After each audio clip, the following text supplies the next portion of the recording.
Nauuso na naman ang mga mystery box. Kaya eto, napabili ako ng wala sa oras. Bumili pala ako ng mystery slime, 599 pesos. Nagbayad ako ng 600, sabi ko wag na akong suklian. Tip ko na yun sa rider. Meron kasi ako napanood. Bumili siya ng mystery box at nakakuha siya ng laptop. So medyo mahal yun at hindi ko afford. Itong mystery slime lang nakita ko, ito lang afford ko. Baka dito swertihin ako at meron laman na laptop. Yung nakita ko na nga yung laman, sobrang gulat ko. Hinilang ko yung laman, meron siyang 1, 2, 3, 4, 5, 6, 7, 8, 9 na pieces. 10 pieces na mga kakaibang slime. Sa buong buhay ko, ngayon lang ako nakakita ng ganitong slime sa Pilipinas. Una kong kinuha itong dalawang mali. Parang fruit style siya, isang strawberry at isang blueberry. Bali una ko nga pala binuksan na itong strawberry. Cute kasi ng color niya, pink tsaka green, para talagang totoong strawberry. Nung pinagdaroon ko na yung slime, amoy strawberry nga. Sunod ko naman binuksan na itong blueberry na slime. Ay medyo maliit lang siya, mabilis mapunit yung pagka-slime niya. Sa mga hindi pa nakakaalam, medyo may pagkamatapang to amoy ng blueberry kaysa sa strawberry. Strawberry kasi sweet lang. Nalaman ko na kung para paglaruan tong slime. Dapat pala binabarat-barat ko muna. Sunod naman na slime itong nakita ko. Transparent o clear lang yung kulay pero meron laruan sa loob. Hindi ko na kasi masyadong pinagdaroan dahil excited ako makuha yung kabayo. Inadali ko na nga lang tanggalin tong slime. Tignan niyo naman, sobrang cute itong kabayo. Diba? Color pink pa. Sunod naman nakakita rin ako ng kaparehas ng kabayo. Pero yung slime niya hindi color clear. Color turquoise siya. O, hindi nyo alam yung turquoise, no? Pero mas maganda yung pagka-slime niya. Medyo malagkit na medyo malambot. Hindi rin siya yung madikit-dikit. Yung parang napapunit ang bawat piraso. Sobrang sarap nga niyang hawakan. Medyo may pagkamalamig yung texture niya. Kinuha ko na nga tong aso at kasama na niya yung kabayo.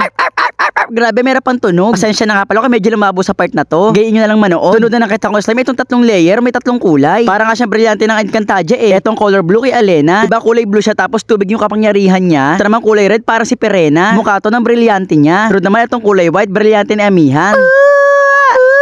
Diba ganun yung Encantadia? Sunod naman, ito nga pala yung pinaka-favorite ko sa lahat. Dito talaga ako sa slime na to, pinaka-na-amaze. Hindi pa ito yung last slime, pero ito yung pinaka-maganda para sa akin. Ito yung slime na sobrang lambot. Parang literal na umahawak ako ng tubig. Para siyang marshmallow pero tubig. Sobrang sarap niya hawakan, di ko ma-explain. Sobrang wiggly-wiggly nga niya eh. Kung naririnig nyo lang yung sounds niya habang inaalog, ganito.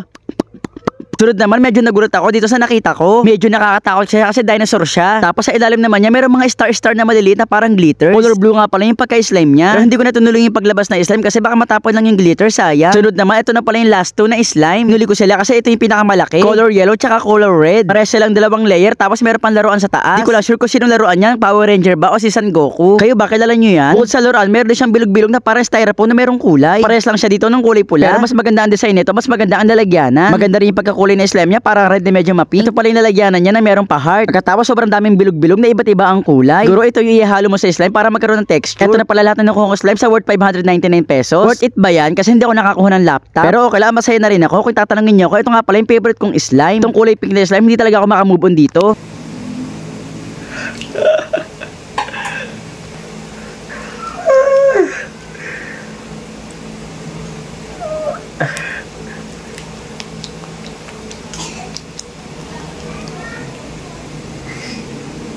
Hindi ko nga alam kung anong gagawin ko dito. Tatago ko ba o pamimigay ko na sa mga bata? Kayo, ano sa tingin nyo? So yun lang, thanks for watching, bye bye! Yeah!